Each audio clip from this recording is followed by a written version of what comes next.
আসসালামু আলাইকুম। শুভ সকাল। সকাল সকাল আমি রান্না করতে চলে আসলাম। আজকে রান্না করব গরুর মাংস দিয়ে আলু দিয়ে। এটা কোরবানির মাংস।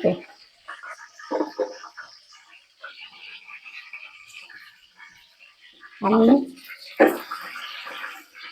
তেজপাতাটা ভিজে দিলে পানি হয়ে গেলে এরকম ফুটতেছে। আমি গরম মশলা, দারচিনি, এলাচ, তেজপাতা, দুইটা মরিচ দিয়ে দিচ্ছি। আমি এখন দিয়ে দেবো পেঁয়াজ।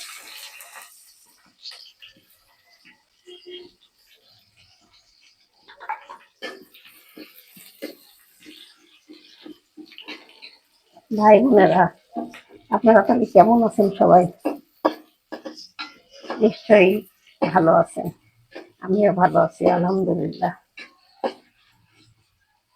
ভাই বোনেরা, আপনারা সুন্দর সুন্দর কমেন্ট করেন, আমার দেখে খুব ভালো লাগে।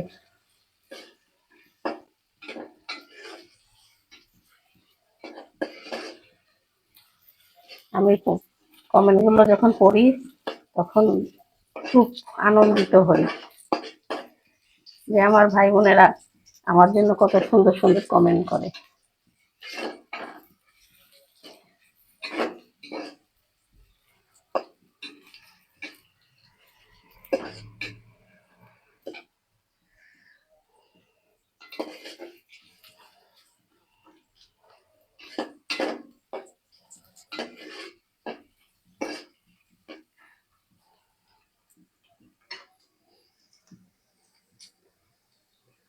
আমি এখানে সব মশলা নিয়ে নিছি।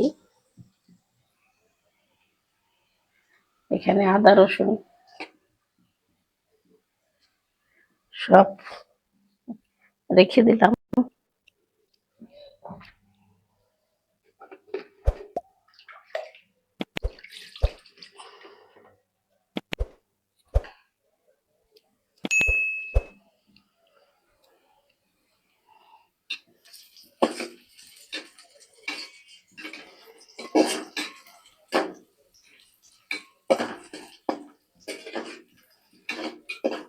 আমি মাংসগুলো ধুয়ে রেখে দিছি, এখানে আলু কেটে ধুয়ে রেখে দিছি।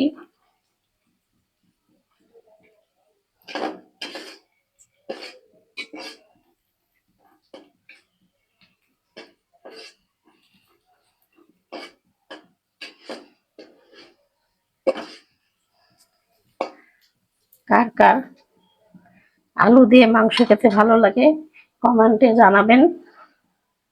আমার কাছে ভালো লাগে, আমার ছেলেরাও পছন্দ করে, এই জন্য আমি একটু আলু দিই, মাংসের মধ্যে আলু দিয়ে রান্না করি। আবার অনেক সময় ভুনাও রান্না করি। আজকে একটু আলু দেব। আমি রুটি বানাই রাখছি, সকালে রুটি দিয়ে মাংস দিয়ে আলু দিয়ে ঝোল দিয়ে খাবো, এই জন্য।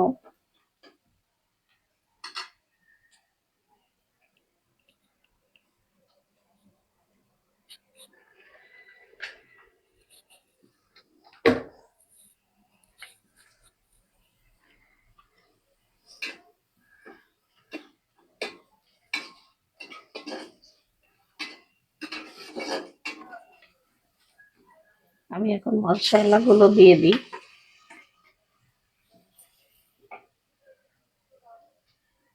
একটু পানি দিয়ে দেবো মশলা কষানোর জন্য।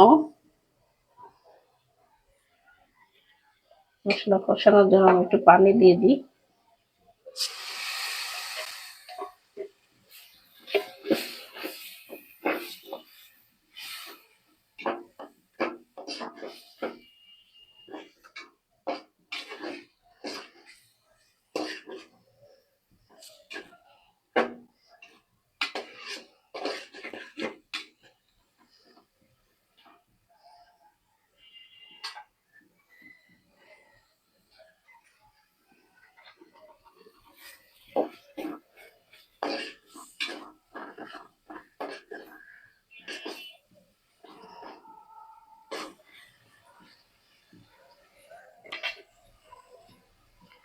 আমি এখন মাংসগুলো দিয়ে দিই।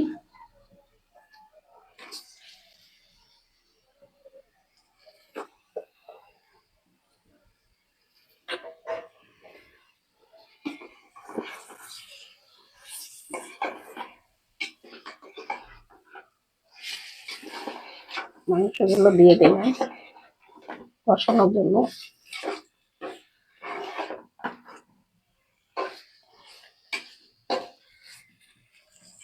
আমি একটু পানি দিয়ে ঢাকা দিয়ে দিই, আর একটু পানি দিয়ে হালকা।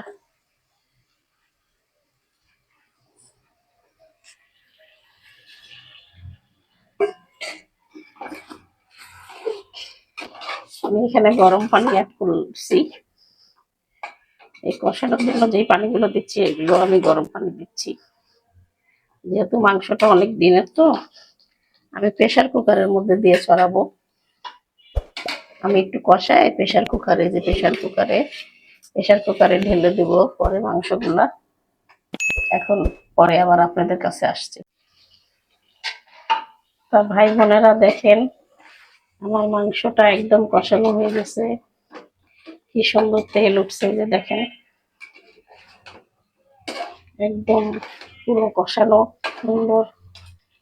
এইভাবে কষানো মাংস খেতে খুব মজা লাগে। এই যে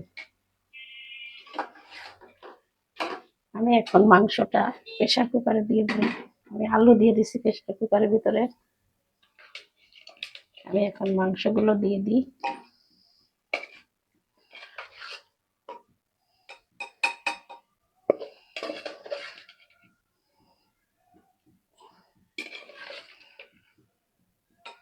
পুরো কষা কষা করে ভালো করে কষাই নিছি।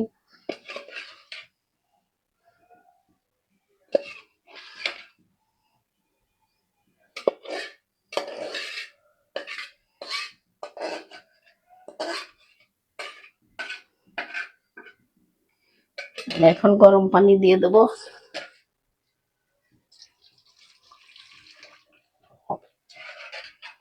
হাঁড়ি ধুয়ে গরম পানি দিয়ে দিচ্ছি। হাঁড়িটার মধ্যে মশলা লেগে আছে, সেই জন্য হাঁড়ি দিয়ে দিলাম গরম পানি।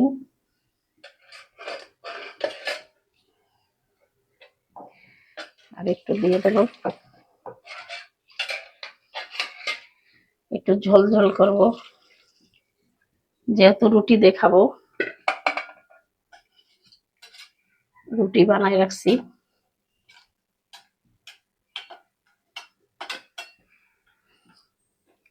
লবণ ঠিক আছে কিনা দেখে নিই। ঠিক আছে।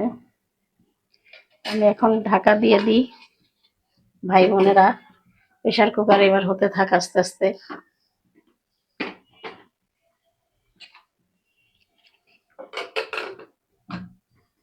ঢাকা দিয়ে দিলাম, হোক। ভাই বোনেরা দেখেন, আমার তরকারিটা হয়ে গেছে। আমি এখন হাঁড়িতে ঢেলে দিচ্ছি। দেখেন, যে হাঁড়িতে কষাইছিলাম ওই হাঁড়িটাই ঢেলে দিচ্ছি।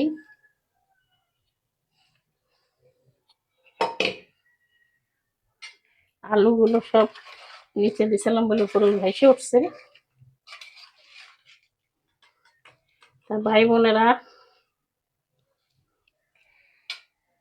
হয়ে গেছে আমার গরুর মাংস তরকারি, আলু দিয়ে রান্না করা। আপনাদের কাছে যদি এটা ভালো লেগে থাকে তাহলে আমাকে লাইক কমেন্ট শেয়ার করবেন, আমার পাশে থাকবেন, সুন্দর সুন্দর কমেন্টস করবেন। আমি এখানেই শেষ করলাম। আল্লাহ হাফেজ।